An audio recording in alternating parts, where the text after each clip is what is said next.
Segunda parte da mensagem, a parábola do rico Lázaro. O abismo que separa o céu e o inferno. Na vida terrena, os ímpios se encontram como salvos amados e por vezes mudam o caminho para não estarem juntos. Desconhecem, entretanto, que na eternidade haverá um grande abismo separando o salvo do perdido. O verso 26, e além disso está posto um grande abismo entre nós e vós. No momento da partida, o parente mais íntimo de um salvo estará separado para todo sempre, se não arrepender-se dos seus pecados e receber Jesus como seu Salvador. Amados, roupas finas, divãs macios e festas alegres tinham sido a alegria do rico, como fora o cego para as coisas realmente boas de Deus. Escolheu viver para o próprio eu. Lázaro recebera males porque não os escolhera ou porque eram dele. Trágicas circunstâncias se lançaram sobre ele. Uma centelha de compaixão pode ter ardido no peito do rico ao enxergar um mendigo pela primeira vez, mas o sopro gelado do amor próprio rapidamente apagou. Primeiro ponto em destaque, abismo que separa o céu e a terra, é o seguinte: um lugar que separa o homem de Deus.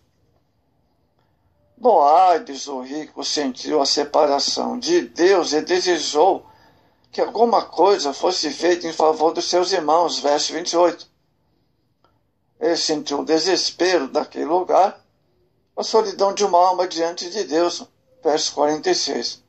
Jesus, certa feita, disse que devemos temer aquele que, depois de matar, tem poder para lançar no inferno, Lucas 12:5.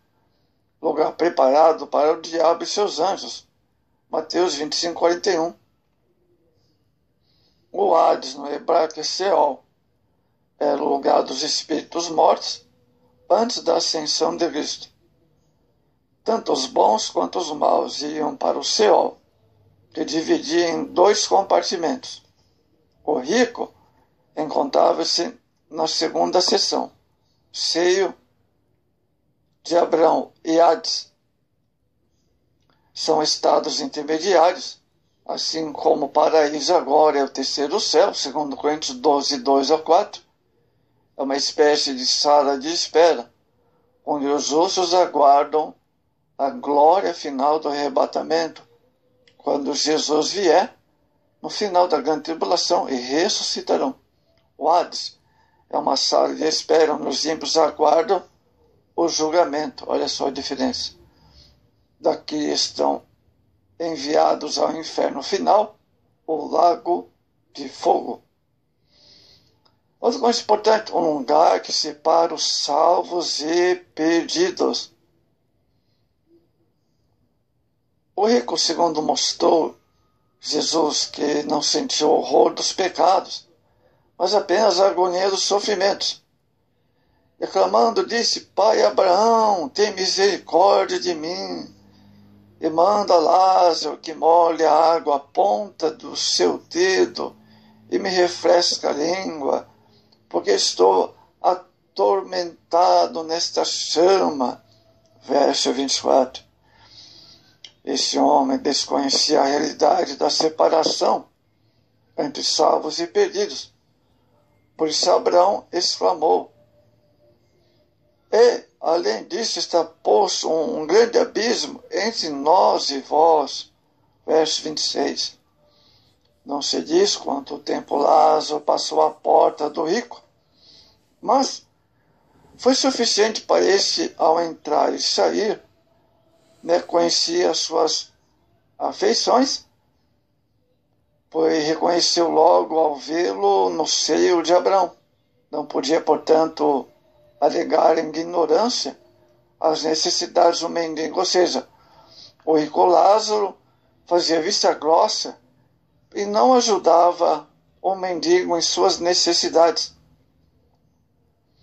embora rico, mas este rico aqui não ajudava as pessoas em suas necessidades, né? Como vemos na realidade de hoje. Mas não quer dizer que todos são igual a esse rico da parábola, né? Tem os que realmente ajudam. São poucos, raramente se vê, mas é possível encontrar, vamos dizer, por aí. Mas é difícil. Conforme Moody disse, tropeçou num pobre, caiu no inferno. Olha só, Lázaro significa Deus é minha ajuda, o que nos dá uma ideia de sua condição moral. Sugere fé em Deus, seu único ajudador. Olha só, grava isso, irmãos, que interessante. O nome Lázaro significa Deus é minha ajuda. Vamos ver a extensão do abismo. Tão grande é este abismo quanto a diferença entre bom e ruim, a santidade e o pecado, a abnegação, o egoísmo, a ambição. Tudo isso determina a extensão espiritual do abismo que separa o rico de Lázaro. Jesus declara um grande abismo, verso 26, impossibilitando um de visitar o outro. Oh, glória a Deus, estou sentindo a presença de Deus, amados, bem forte. Glória a Deus. No paraíso estão os que aceitaram Jesus, verso 43, e no inferno, os que esquecem de Deus, Salmo 9, 17. O clamor tardio do rico. Vamos ver. Em seu desespero, amados, o rico apresentava ter arrependimento e preocupação na salvação dos seus irmãos. Mas parece uma forma de dizer a Deus que não tivera suficiente oportunidade de arrependimento na terra, ou de arrepender-se na terra enquanto vivo. Verso 30. Infelizmente, muitos nos dias atuais desculpa-se das coisas diversas, materiais, ocupa-se com as coisas materiais e esquece das coisas de Deus, de ouvir a palavra, de arrepender-se dos seus pecados, etc, etc. Uma acusação indireta a Deus a respeito desse clamor que era tarde do rico. Ao examinarmos as palavras do rico em defesa dos seus irmãos, vemos que ele tenta justificar-se, olha só, a si mesmo e acusar a Deus. Verso 28.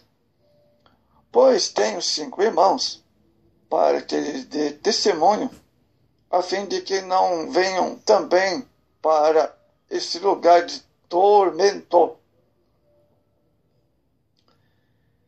Em outras palavras, ele dizia, se eu fosse alertado antes, não teria vindo para este lugar horrível.